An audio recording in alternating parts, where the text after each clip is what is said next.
My name is Kyle Bennett, and I'm here today on behalf of United Way of Rhode Island.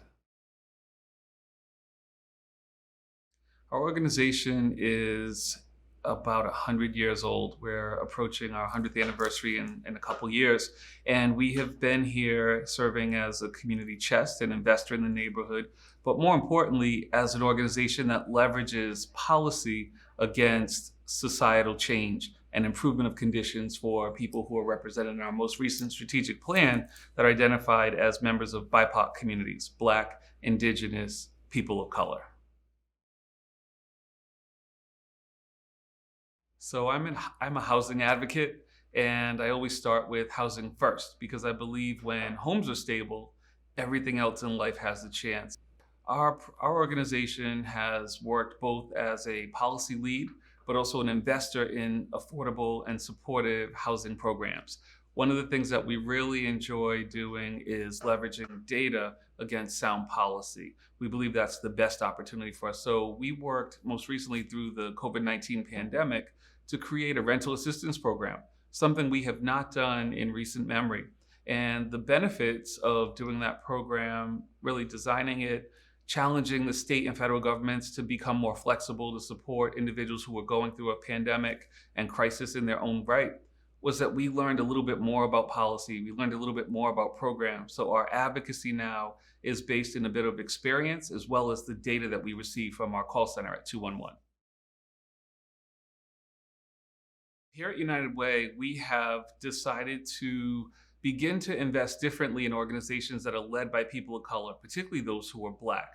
We're doing this for a specific reason. As we look at the social determinants of health, all of the indicators where we would find and hope for positive outcomes, we see white Rhode Islanders at the top and Black Rhode Islanders at the bottom. We know that sometimes solution design has to be and must be, should be designed by the populations that are most impacted, by those who have direct and relevant experience in the trouble that we're hoping to overcome. So investing in Black-led organizations is something that should be a natural next step, not only for United Way, but for other philanthropists as well.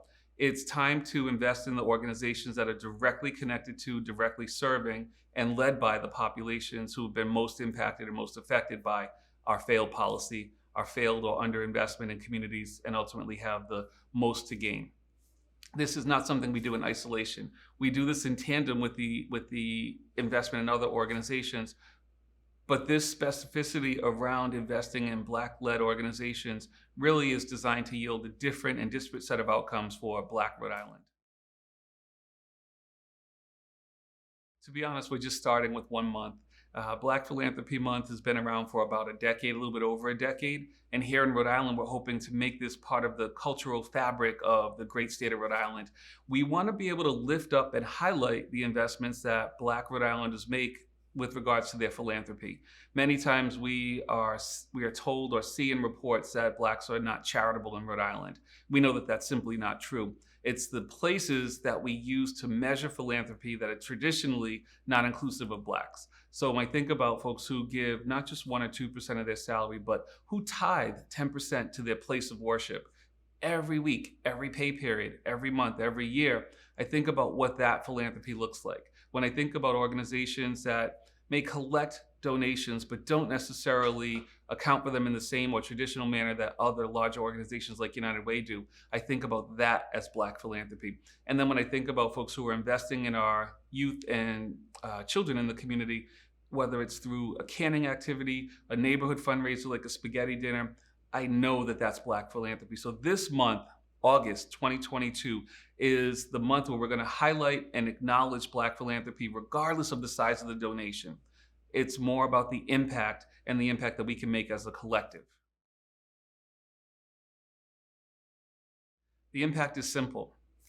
On the first hand, there is the investment in the community. We know that Black donations, Black dollars, dollars from Black individuals, they count, as do dollars from everyone else. But when we see Black individuals reinvesting in Black communities, it's an opportunity to engage others differently in this work. The second impact is the direct report out, the direct response. The investment of dollars allows us to create programs and design solutions that are tailored to Black Rhode Islanders. We know that this is possible because we've seen it happen in other communities, and we've also seen it happen here in Rhode Island. So this investment This highlight or this acknowledgement is simply saying we can do more of it and we can do it in a cohesive and concerted effort.